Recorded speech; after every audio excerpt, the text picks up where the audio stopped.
พี่น้องเอ้ยมื้อนี้มีกรรมกรเด้อนี่กรรมกรใบสิเทียนเนาะพี่น้องเนาะจับเทื่อละก้อนเทื่อละก้อนเดี๋ยวใบเทียนซื้อขนมให้กินนี่นี่โอ้พวกหลานสาวเพิ่นนี่ออกให้งานออกให้งานตาระบายจะหน่อยใบเทียนซื้อขนมให้กิน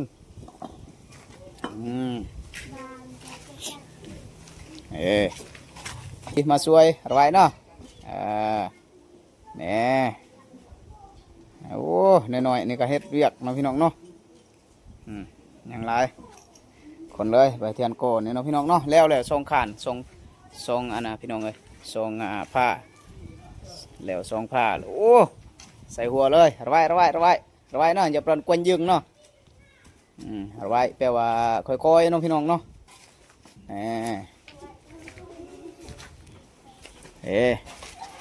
ลานระวังแน่นเมื่อกี้นอนกวนยึงเนาะให้ลานเพิ่นไปซื้อขนมนี่ไปซื้อขนมกินนี่ไปเทียนให้10,000เนาะพี่น้องเนาะ10,000ล้านเพิ่นจากคน2 4 5คนล้านเพิ่นจังตัวเลย กรรมกรใบเทียนพี่น้องเอ้ยพวกล้านเนาะเห็นใบเทียนเฮ็ดเวียกเนาะเจ้าก็มาช่วยใบเทียนเลยว่าเอ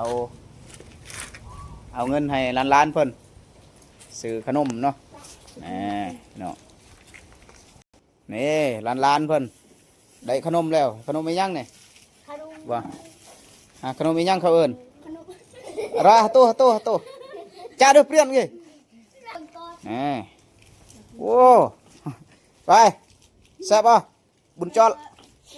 คนนี้ซื้อบุญจอลเด้อพี่น้องเด้อเป็นกรรมกรใบเทียนเนาะนี่ได้ขนมได้ขนมเลยเอ็ดเลยดูมาจ้าเด็กเปลี่ยนอีจ้าเลยโอ้ล้านเพิ่นนี่ล้านเขาจะได้กินขนมเลยดีใจบ่ดีใจ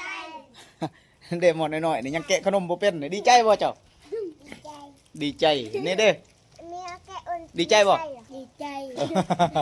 ทุ่มเสียงทุ่มดีใจพี่น้องเอ้ยล้าน